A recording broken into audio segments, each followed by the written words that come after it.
আসসালামু আলাইকুম। I am Sara from Sara's blog. চলে আসলাম নতুন আরেকটা ব্লগ নিয়ে। আমি আর আমার ভাই চলে আসছি বরপুলের মোড়ে। এখানে একটা কাজ ছিল, কাজটা কমপ্লিট করে দেখলাম যে স্ট্রিট ফুড। তো আমার ভাই বলল চলো আপু কিছু খাই। তো এখানে দাঁড়িয়েছিলাম, দাঁড়িয়ে থাকতে থাকতে আমরা হলাম পার্সেল নিব। পার্সেল নিতে নিতে চিন্তা করলাম যে একটা চিকেন কাটলেট খাওয়া যায়। তো একটা চিকেন কাটলেট নিলাম, ও একটা নিল, আমি একটা নিলাম। এটার দাম ছিল 15 টাকা। আমার কাছে মনে হচ্ছিল 10 টাকা হলে মনে ঠিক ছিল। যাই হোক, খেলাম, ভালোই লেগেছে, খারাপ ছিল না, মজাই ছিল। এরপর হলো অনেকগুলো আইটেম বিক্রি করছিল, বার্গার, রোল, সমোসা, অন্থন, তারপরে চিকেন ফ্রাই, চিকেন কাটলেট, আরও অনেকগুলোই ছিল। তারপরে ডিমের মনে স্যান্ডউইচ টাইপের ছিল। তো অনেক কিছুই ছিল, আমি আসলে এখানে এত খেয়াল করি না, যতটুকু মনে রেখেছি ততটুকুই বললাম। এরপরে হলো আমার ভাই আসলে আসছে অনেক কষ্ট করে, ও ফেনীতে ছিল, অনেক দিন ধরে আটকা ছিল, ওকে নিতে অনেক টেনশনে ছিলাম, অনেক স্ট্রাগল করে ও পরশুদিন চলে এসেছে আল্লাহর রহমতে, বাসে করে আসতে পারছে ফাইনালি।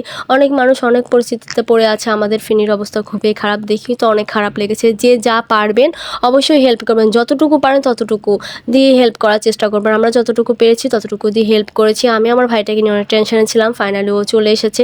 যাই হোক, অনেকে ভাই বোন বাপ মা সব কিছু নিয়ে টেনশনে আছে। আল্লাহ সব কিছু থেকে উদ্ধার করুক সবাইকে খুব দ্রুত। কত কথা বলতে বলতে বাসায় চলে এসেছি, আর কি পার্সেল নিলাম সেটাই দেখাচ্ছি আপনাদের সাথে, শেয়ার করছি। তো আমরা রোল নিয়ে এসেছি, তো রোল খাচ্ছিলাম। রোলের দাম ছিল 20 টাকা করে, খেতে ভালোই ছিল। আসলে রাস্তার স্ট্রিট ফুডগুলো খেতে কিন্তু ভালোই থাকে, মাঝে মধ্যে কিন্তু সব জায়গায় কিন্তু মজা থাকে না, বাট এটা স্ট্রিট ফুডগুলো খেতে ভালোই ছিল।